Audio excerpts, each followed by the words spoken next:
ನಡೆದಾಡುವ ದೇವರು ಎಂದು ಪ್ರಸಿದ್ಧರಾದ ಸಿದ್ಧಗಂಗಾ ಮಠದ ಡಾಕ್ಟರ್ ಶಿವಕುಮಾರ ಸ್ವಾಮೀಜಿಯವರ 119ನೇ ಜನ್ಮ ದಿನವನ್ನು ಇಂದು ಅದ್ದೂರಿಯಾಗಿ ಆಚರಿಸಲಾಗುತ್ತಿದೆ. ಈ ಹಿನ್ನೆಲೆಯಲ್ಲಿ ಕ್ಯಾತಸಂದ್ರದಲ್ಲಿರುವ ಸಿದ್ಧಗಂಗಾ ಮಠದ ಶಿವಕುಮಾರ ಶ್ರೀಗಳ ಗದ್ದುಗೆಯನ್ನು ಫಲಪುಷ್ಪಗಳಿಂದ ವಿಶೇಷವಾಗಿ ಅಲಂಕರಿಸಲಾಗಿದೆ. ಬೆಳಗಿನ ಜಾವ 5 ಗಂಟೆಯಿಂದಲೇ ಭಕ್ತಾದಿಗಳು ಆಗಮಿಸಿ ಗದ್ದುಗೆಯ ದರ್ಶನ ಪಡೆಯುತ್ತಿದ್ದಾರೆ. ರಾಷ್ಟ್ರಪತಿ ದ್ರೌಪದಿ ಮುರ್ಮು ಸೇರಿದಂತೆ ಗೃಹ ಸಚಿವ ಪರಮೇಶ್ವರ್, ರಾಜ್ಯಪಾಲರಾದ ಗೆಹ್ಲೋಟ್, ಎಂಬಿ ಪಾಟೀಲ್, ಲಕ್ಷ್ಮೀ ಹೆಬ್ಬಾಳ್ಕರ್, ಪ್ರಹ್ಲಾದ್ ಜೋಶಿ, ವಿ ಸೋಮಣ್ಣ ಕಾರ್ಯಕ್ರಮದಲ್ಲಿ ಭಾಗಿಯಾಗಿದ್ದರು.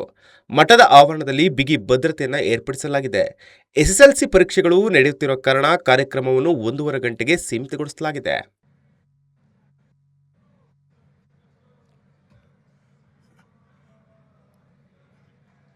ಮಕ್ಕಳು ದಯವಿಟ್ಟು ಪ್ರಾರ್ಥನೆ ಹಾಡಬೇಕು.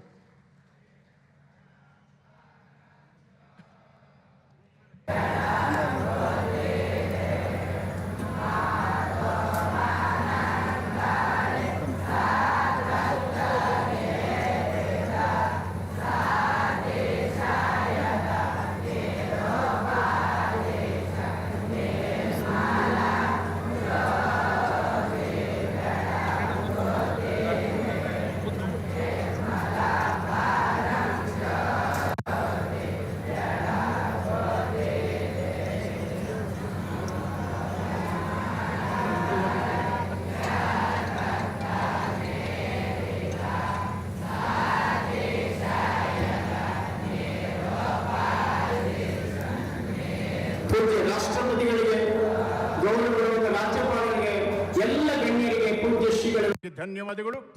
ಬಂಧುಗಳೇ, ಕರ್ನಾಟಕ ಸರ್ಕಾರದ ಅನೇಕ ಇಲಾಖೆಗಳಲ್ಲಿ ಸಚಿವರಾಗಿ ಕಾರ್ಯನಿರ್ವಹಿಸಿ ಇದೀಗ ಭಾರತ ಸರ್ಕಾರದ ಜಲಶಕ್ತಿ ಮತ್ತು ರೈಲ್ವೆ ಖಾತೆಯ ರಾಜ್ಯ ಸಚಿವರಾದ ಸೋಮಣ್ಣನವರಿಗೂ ಈ ಮಠಕ್ಕೂ ಅವಿನಾಭಾವ ಸಂಬಂಧ.